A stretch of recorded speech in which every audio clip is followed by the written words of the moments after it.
आपका AG group channel में। अभी मैं फिजिक्स के एक कॉन्सेप्ट गति, जिसे हम स्टडी ऑफ मोशन भी कहते हैं, इसके कई सारे कॉन्सेप्ट हैं, तो मैं उसको रिवीजन कराऊंगा आपको, ठीक है, जिससे कि आपको रिवीजन आपने पढ़ा तो है ही, बट रिवीजन कराऊंगा। देखिए, सबसे पहले अदिश राशि। अदिश राशि स्केलर क्वांटिटी बोलते हैं इसको। अदिश राशि में क्या होता है कि इसमें परिमाण के साथ साथ दिशा की आवश्यकता नहीं होती। इसमें परिमाण है तो दिशा की आवश्यकता नहीं होती। जैसे इसके उदाहरण जो है द्रव्यमान, चाल, आयतन, आयतन वॉल्यूम, कार्य, समय, विद्युत धारा, ताप, दाब।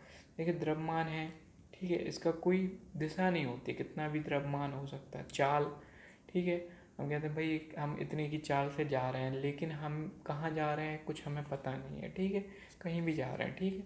आयतन का कोई वो नहीं होता है कि किस दिशा में आयतन बढ़ रहा है, ठीक है। कार्य कार्य कर रहे हैं, हम कहीं भी कर रहे हैं, हम यहाँ से वजन उठाया, हमने यहाँ की तरफ चल दिए, ठीक है, कहीं भी जा सकते हैं, यहाँ भी जा सकते हैं, क्योंकि कार्य कहीं भी हो सकता है, समय है, ठीक है। विद्युत धारा, विद्युत धारा के लिए देखिए, अगर मैं खूब सारे एक वायर है एक साथ कनेक्ट कर दूँ, इसमें विद्युत धारा दूँ, तो ये कनेक्ट है, वो सब जगह चला जाएगा, लेकिन इसमें कोई दिशा नहीं है, इसीलिए इसको क्या बोलते हैं, अदिश राशि बोलते हैं, स्केलर क्वांटिटी, ठीक है। ये हो गया। अब आती है, इसके बाद आती है सदिश राशि। सदिश राशि में क्या होता है, वेक्टर क्वांटिटी, जिसमें परिमाण के साथ साथ दिशा की भी आवश्यकता होती है, ठीक है। जैसे वेग, वेलोसिटी, विस्थापन, त्वरण, ये सब चीज़ें, ठीक है, इन सबों के लिए। अभी बात आती दूरी। दूरी को हम क्या बोलेंगे, किसी दिए गए समय अंतराल में तय की गई दूरी को हम क्या कहते हैं, दूरी कहते हैं, ठीक है। कोई समय अंतराल दे दिया, एक टाइम दे दिया, भैया इतने से टाइम में आपको यहाँ से यहाँ जाना है, बस वो दूरी हो गई, ठीक है। उसने ये नहीं बोला कि आपको ए पॉइंट से बी पॉइंट के बीच में जाना है, ठीक है। उसने एक दिशा नहीं दी, उसने ये नहीं बोला, उसने बोला कि हमने इतना टाइम दिया है, इतने सेकंड दिए, 10 सेकंड, 10 सेकंड में आपको कहीं इतनी दूरी चलना है, बस कुल मिला के 1 किलोमीटर आप चले। जैसे आपको कभी इवनिंग में रनिंग वॉक करते होंगे या इवनिंग वॉक करते होंगे, ठीक है, तो भाई टाइम देखते हैं हमने, टाइम की भैया हमने 5 मिनट में, 5 मिनट में हमने कितने किलोमीटर चले, ठीक, तो वो हम दूरी में आता है, ठीक है। दूरी हमेशा पॉजिटिव राशि होती है, ये नेगेटिव में नहीं आती है, और इसमें अदिश बोलते हैं। अदिश इसीलिए बोलते हैं क्योंकि इसमें परिमाण तो होता है, कितने किलोमीटर चले, 5 किलोमीटर चले, लेकिन किस दिशा में चले वो डायरेक्शन नहीं, हम किसी भी दिशा में जा सकते, ठीक है। तो इससे ही हमारी चाल बनती है, ठीक है। जब हम कहीं भी चलें, बस बस चलते जाएं, बस दूरी को जब हम ले लें समय के सापेक्ष, तो वो हमारी चाल बन जाती है, ठीक है। तो चाल में क्या बोलेंगे, किसी वस्तु द्वारा प्रति सेकंड, ठीक है, किसी वस्तु द्वारा प्रति सेकंड की गई दूरी को हम क्या कहते हैं, चाल कहते हैं, ठीक है। किसी वस्तु द्वारा किसी वस्तु द्वारा की गई किसी वस्तु द्वारा प्रति सेकंड में की गई दूरी को हम चाल कहते हैं, ठीक है। अर्थात चाल बराबर क्या होता है, दूरी बटे समय, ठीक है। ये एक अदिश राशि है, ठीक है, अदिश राशि है, इसकी मात्रा जो होता है मीटर पर सेकंड होता है, ठीक। इसके बाद आता है विस्थापन। विस्थापन में क्या होता है, निश्चित दिशा में, ठीक है, विस्थापन में क्या होता है, निश्चित दिशा में तय की गई दूरी। विस्थापन में क्या होता है, निश्चित दिशा में दो बिंदुओं के बीच, या 2 पॉइंट ले लें हम, 2 पॉइंटों के बीच में अगर हमने ये डिस्टेंस बोल दिया, तो निश्चित दिशा में दो बिंदुओं के बीच लंबवत जो दूरी रहती है उसे हम क्या कहते हैं, विस्थापन कहते हैं, ठीक है। ये क्या है, एक सदिश राशि होती है। इसमें देखिए, परिमाण के साथ साथ भाई किलोमीटर बोल दिया, एक को तुम्हें इधर से इधर तक जाना है, ठीक है, भाई ये पता है कि भाई इसमें कितना कितना कितने किलोमीटर है, ये मतलब 1 किलोमीटर, ठीक है, 1 किलो, तो दिशा भी दे रहा है, ठीक है। इसका जो SI मात्रक होता है मीटर होता है, ठीक है। इसी के साथ में अगर हम ले लें, इसी के साथ में अगर टाइम के साथ में अगर हम विस्थापन को ले लें, तो वो हमारा क्या बन जाता है, वेलोसिटी बन जाता है, ठीक है। तो वेलोसिटी में क्या बोलेंगे हम, किसी वस्तु के विस्थापन की दर को, या एक निश्चित दिशा में, ये देखिए विस्थापन का जो था, एक निश्चित दिशा में प्रति सेकंड, मतलब 1 सेकंड में क्या तय की गई दूरी क्या कहलाती है, हमारी वेलोसिटी कहलाती है, ठीक है। ये इसका मात्रा क्या होता है, मीटर पर सेकंड होता है। ये सदिश राशि है। सदिश राशि इसीलिए होती है क्योंकि इसमें दिशा होती है, ठीक है, परिमाण के साथ साथ दिशा भी। देखिए, इन दोनों में बहुत ज़्यादा कन्फ्यूजन होता है कि है ना, चाल और वेलोसिटी, तो हमेशा ध्यान रखिए, चाल जो रहती है वो क्या होती है, अदिश राशि होती है, ठीक है, इसमें दिशा नहीं है, किसी भी दिशा में जा सकते हैं। ये जो वेलोसिटी ये रहती है उसमें दिशा की आवश्यकता रहती है। जैसे हम गाड़ी चलाते हैं तो हमारी क्या दिखाते हैं, कितनी वेलोसिटी से हमारी गाड़ी चल रही है, ठीक है, तो वो एक दिशा में जा रही होती है, ठीक है। हम कहीं भी वॉक कर रहे होते हैं तो हमारी डिस्टेंस तो देखता है, वो दूरियां तो देखता है, बट वो कहाँ से कहाँ तक जा रही है वो हमारे दिशा नहीं आती है उसमें, ठीक है। तो इस हिसाब से ये हो जाएगा। उसके बाद आते हैं त्वरण, ठीक है। त्वरण में वो क्या बोलता है, किसी वस्तु के वेग में परिवर्तन की दर, ठीक है, वेग में परिवर्तन की दर क्या कहलाती है, त्वरण कहलाती है, ठीक है। किसी वस्तु के द्वारा वेग में परिवर्तन की दर त्वरण कहलाती है। ये कौन सी ये राशि होती है, ये सदिश राशि होती है, क्योंकि देखिए जब वेग हमारा क्या है, सदिश राशि है, तो ये भी क्या होगी, हमारी सदिश राशि होगी, ठीक है। ये इसका एसआई में मात्रक क्या होता है, एसआई के लिए मैंने आपको बताया था, एसआई मतलब क्या होता है, इंटरनेशनल सिंबल ऑफ यूनिट, ठीक है, इंटरनेशनल सिस्टम ऑफ यूनिट्स, ठीक है, ऐसा ही मीटर पर सेकंड होता है, ठीक है। इसको ए से व्यक्त करते हैं, इसका होता है वेलोसिटी अपॉन टाइम। वेलोसिटी का मात्रक क्या होता है, मीटर पर सेकंड, ठीक है। तो जैसे एक बॉल थी, ये विराम अवस्था में थी, इसको हमने फोर्स लगाया, एकदम से हमने फोर्स लगाया, तो ये क्या हो गया, उस फोर्स के कारण वेलोसिटी में आ गई, ठीक है। तो ये क्या हो गया कि इसमें वेलोसिटी मिल गई एक टाइम पीरियड में, ये जैसे इधर से 0 थी, इतनी डिस्टेंस पे ये चल गई, इतनी वेलोसिटी इसमें आ गई, ठीक है। तो इतनी वेलोसिटी यानी टाइम के अकॉर्डिंगली जब कोई विस्थापन लेती है तो उसे क्या कहते हैं, त्वरण कहते हैं, ठीक। यही त्वरण अगर पॉजिटिव में होता है तो उसे त्वरण बोलते हैं, और अगर यही नेगेटिव में होता है, जब हम बॉल को कैच लेते हैं तो वो क्या है, त्वरण नेगेटिव में आता है, क्योंकि हम उसकी वेलोसिटी ज़्यादा है। ये देखिए, अगर हम कम वेलोसिटी से हाई वेलोसिटी में जाते हैं, ठीक है, ज़्यादा में जाते हैं, तो वो त्वरण कहलाता है। लेकिन अगर हमारी ज़्यादा वेलोसिटी है, उसको हमें जीरो पे लेके आना, तो उसे क्या कहते हैं, उसे हम कहते हैं मंदन, ठीक है, उसको मंदन या इंग्लिश में रिटार्डेशन कहते हैं, ठीक है। एक त्वरण के एक साथ साथ हमारे पास एक गुरुत्वाकर्षण बल भी होता है, जी जैसे न्यूटन ने बताया था, 9.8 मीटर पर सेकेंड स्क्वायर होता है, ठीक है। तो फिर उसके बाद एक आता है हमारा, त्वरण के बाद अगर हम बात करें तो एक आता है हमारा संवेग, ठीक है। संवेग क्या होता है, द्रव्यमान इनटू वेलोसिटी। देखिए ये जो वेलोसिटी है, इसके साथ साथ अगर हम किसी वस्तु को ले लें जिसमें एक द्रव्यमान है, पर्टिकुलर द्रव्यमान है, ठीक है, तो द्रव्यमान के साथ जब वेलोसिटी आ जाती है तो वो क्या होता है, मोमेंटम बन जाता है। जैसे क्या है कि बड़ी गाड़ी है, ठीक है, वो खूब तेज़ी से एक बहुत बड़ी 3 टन की गाड़ी है और वो 100 किलोमीटर की रफ्तार से वेग से चल रही है, तो जब वो किसी से टकराएगी तो उसका मोमेंटम बहुत हाई होगा। देखा होगा कि जब कभी कभी एक्सीडेंट होते हैं बहुत खतरनाक तरीके से, तो दो अपोजिट गाड़ियां जब इधर से 100 किलोमीटर 110 किलोमीटर पे आती हैं, तो वो दोनों एक दूसरे, क्योंकि उनका मोमेंटम क्या होता है, बहुत ज़्यादा हाई होता है, ठीक है। तो ये क्या है, संवेग बराबर द्रव्यमान इंटू वेग, ठीक है। इसको अगर हम उसमें कन्वर्ट करना चाहें, इसकी राशि बताना चाहें, तो क्या हो गया, द्रव्यमान की क्या हो गई केजी, और इसका क्या हो गया, वेग का हमारा ये पता है मीटर पर सेकेंड, ठीक है, ये मीटर पर सेकेंड, ठीक है। अब उसके बाद आते हैं न्यूटन के 3 लॉ, ठीक है।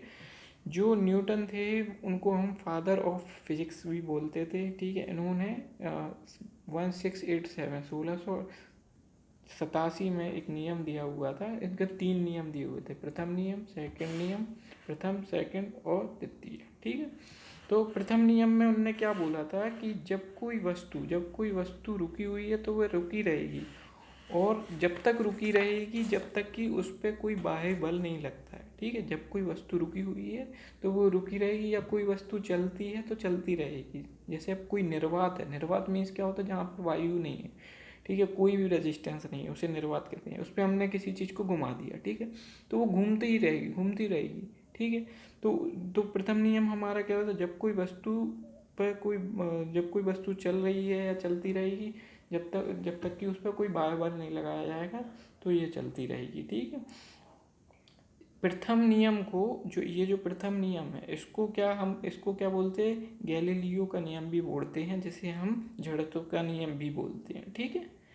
तो जड़त्व का नियम के लिए अगर हम बात करें तो क्या होता है, बाह्य बल के अभाव में, जब बाहर से जो बल लग रहा है उसको अभाव में किसी वस्तु को कि अपनी जितनी अपनी विराम अवस्था या समान गति, जैसे कोई वस्तु रुकी हुई है या समान गति की अवस्था में चल रही है। बनाए रखने की प्रवृत्ति, ठीक है, किसी वस्तु को बनाए रखने की प्रवृत्ति क्या कहलाती है? जड़त्व कहलाती है। ठीक है, तो इसमें क्या हो गया कि प्रथम नियम से हमें क्या मिलता है? ठीक है, इसको बल की परिभाषा भी मिल जाती है। प्रथम नियम से बल की क्या परिभाषा भी मिलती है? बल की परिभाषा क्या बोलती है? बल सिंपल सा है, जब हम किसी चीज़ पे, देखिए कोई वस्तु रखी है तो रखी रहेगी जब तक कि हम इस पर फोर्स नहीं लगाएंगे। जब हम इस पर फोर्स लगाएंगे तो वो क्या है, उसकी पोजीशन चेंज करने की कोशिश करेगी। ठीक है, तो बल की परिभाषा क्या कहें? बल वह बाह्य कारक है जो किसी की प्रारंभिक अवस्था, देखिए यहाँ रखा हुआ था, ठीक है, जैसे ही हमने इस पर बल लगाया वो उसकी प्रारंभिक अवस्था को परिवर्तित करने की कोशिश करता है। यहाँ था, फोर्स लगाया, यहाँ पहुँच गया। कोशिश करता है या कोशिश नहीं करता? ठीक है, एक कोशिश करता है, ठीक है, या उसकी चेष्टा करता है। ठीक है, अगर मान लीजिए सपोज दैट यहाँ पे कोई भारी वस्तु रहती और मैं फोर्स लगाता हूँ, ठीक है, तो भारी वस्तु के द्वारा जो फोर्स है, ठीक है, मैं जो लगा रहा हूँ उससे लगाने की कोशिश कर रहा हूँ, तेज लगाऊंगा तब वो खिसकेगी। ठीक है, फिर उसके बाद आता है दूसरा वाला नियम। ठीक है, ये हो गया प्रथम नियम, क्लियर हो गया। फिर दूसरा वाला नियम जो आता है, दूसरे वाला नियम जो है वो मैं इससे जो संवेग और द्रव्यमान इनटू वेग बताया था, मोमेंटम, ठीक है, उसके अनुसार ही बताऊंगा मैं आपको। देखिए क्या होता है दूसरे वाले नियम में, क्या होता है, किसी वस्तु द्वारा, ये क्या है, मोमेंटम, ये मोमेंटम है। ठीक है, ये क्या लेंगे, एम इंटू वी। ठीक है, ये मोमेंटम। ठीक, अगर मैं इसमें क्या करूँ, टी से क्या कर दूँ, मल्टीप्लाई कर दूँ। ठीक, ये क्या था हमारा मोमेंटम, संवेग। ठीक है, और ये क्या है, समय। ठीक, तो ये हमारा क्या बन जाएगा, एफ। एफ मतलब बल। ठीक, वो कैसे बोला, देखिए किसी वस्तु के संवेग परिवर्तन, ये देखिए किसी वस्तु के संवेग परिवर्तन की दर उस वस्तु पर लगाए गए बल के आरोपित बल के समानुपाती होता है। ठीक है, तो संवेग परिवर्तन बल की दिशा में होता है। ठीक है, तो ये क्या होगा, F बराबर m है। ये कैसे आया, अब देखिए अगर मैं इसको इतने इतने पोर्शन को हल ले लूँ तो ये क्या होता है, तो ये जो वेलोसिटी अपॉन टी होता है, वेलोसिटी अपॉन टी वो क्या होता है, ए होता है। तो F बराबर क्या आ जाएगा हमारा, m आ जाएगा। तो F बराबर द्रव्यमान इंटू त्वरण। ठीक है, तो इस तरीके से ये इसके समानुपाती होता है। ठीक है, m बराबर, तो अगर मैं इनको अलग अलग कर दूँ, ठीक है, जैसे ये है, ये तो संवेग हो गया। ठीक है, ये संवेग हो गया। अगर मैं इसको यहाँ ले जाऊँ, ये यहाँ ले जाऊँ, तो क्या हो गया हमारा, ये एफ इंटू टी बराबर एम इंटू वी। तो एम इंटू वी जो हमने बताया था वो क्या होता था, संवेग होता था। तो एफ इंटू टी क्या होगा, एफ मतलब बल, ठीक है, इंटू टी, तो इसको हम क्या बोलते हैं, इसको बोलते हैं इम्पल्स। इम्पल्स, ठीक है, या आवेग भी बोलते हैं इसे, आवेग। आवेग बराबर क्या होता है, एफ इंटू टी। ठीक है, यानी फोर्स, और जब कोई फोर्स समय के अंतराल में बदलता है तो उसको हम क्या कहते हैं, आवेग। तो आवेग हमेशा किसके होता है, संवेग के इक्वल होता है। ठीक है, तीसरा जो नियम बताया था वो क्रिया प्रतिक्रिया का नियम बताया था। ठीक है, देखिए ये वाले जो फर्स्ट वाले में जो बताया था मैंने, जब कोई वस्तु रुकी हुई उसमें जो जड़त्व का नियम बताया था, तो जड़त्व के नियम में क्या होता है, जैसे उसके कुछ उदाहरण मैं बता देता हूँ। जैसे ठहरी हुई वस्तु है, जैसे, ठीक है, तो जब हमारी कोई वस्तु जब हम गाड़ी ट्रेन में जाते हैं तो क्या होता है कि जब एकदम से चलती है तो क्या होता है कि वो हमको पीछे की तरफ झटका लगता है। ठीक है, तो क्या होता है कि हमारे जो पैर रहते हैं वो नीचे विराम अवस्था, उस ट्रेन की टच में रह के गतिमान अवस्था में आ जाते हैं, जबकि हमारा ऊपर वाला जो सिरा रहता है वो विराम अवस्था में रहता है। इसी वजह से हमें पीछे की तरफ झटका लगता है। या कभी कभी हम बहुत तेज स्पीड से चल रहे होते हैं, तो स्पीड से चलते एकदम से ब्रेक लगाते हैं, तो क्या होता है कि एकदम से ब्रेक लगाने पे क्या होता है, जब हमारे जो पैर रहते हैं वो ब्रेक की अवस्था से नीचे वाला पोर्शन तो विराम अवस्था में आने की कोशिश करता है, लेकिन जो ऊपर वाला जो रहता है तो वो क्या होता है कि वो आगे की तरफ गतिमान अवस्था में रहता है। ठीक है, तो ये जड़त्व के कुछ उदाहरण हैं, जैसे, ठीक है, कंबल को हम हाथ से झटकाते हैं तो क्या है, कंबल के जो कण रहते हैं, जो धूल जिसे हम कहते हैं, वो जो धूल रहती है वो क्या होती है, झटक जाती है। तो ये जड़त्व के कारण है, ये इंपॉर्टेंट चीज़ है, ये कुछ ये बहुत ध्यान देना है इसको आपको। ठीक है, तृतीय नियम बहुत ही ज़्यादा इंपॉर्टेंट है। तृतीय नियम में वो क्या बोलते हैं कि प्रत्येक क्रिया किसी प्रतिक्रिया के बराबर होती है। प्रत्येक क्रिया किसी प्रतिक्रिया के बराबर होती है। जब हम किसी चीज़ पे फोर्स लगाते हैं तो वो भी हमें उतना ही फोर्स लगाती है, ठीक है। इसी जब हम जैसे किसी बंदूक चलाते हैं तो बंदूक से हमें क्या लगता है, बंदूक की जो गोली जब आगे निकलती है तो हमें रिकॉल फोर्स लगता है, जिसे हम रिकॉल फोर्स कहते हैं, ठीक है। किसी भी चीज़ में देखिए, अगर हम जाएंगे आगे की तरफ जाएंगे तो हमें एकदम से फोर्स पीछे की तरफ लगेगा, ठीक है। रॉकेट जो रहता है, रॉकेट भी इसी तरह क्रिया, न्यूटन के थर्ड लॉ पे ही है। न्यूटन से वो रॉकेट से क्या होता है, जो जो गैसेस हैं वो निकल के जलन होके ऊपर की तरफ लेके जाती हैं, ठीक है। तो ये सब चीज़ें हैं। जब हम चलते हैं तो क्या करते हैं, हम पैर को हम पीछे की तरफ फोर्स लगाते हैं, तब हम आगे की तरफ जाते हैं, ठीक है। तो ये सब जो उदाहरण है वो न्यूटन के थर्ड नियम के उदाहरण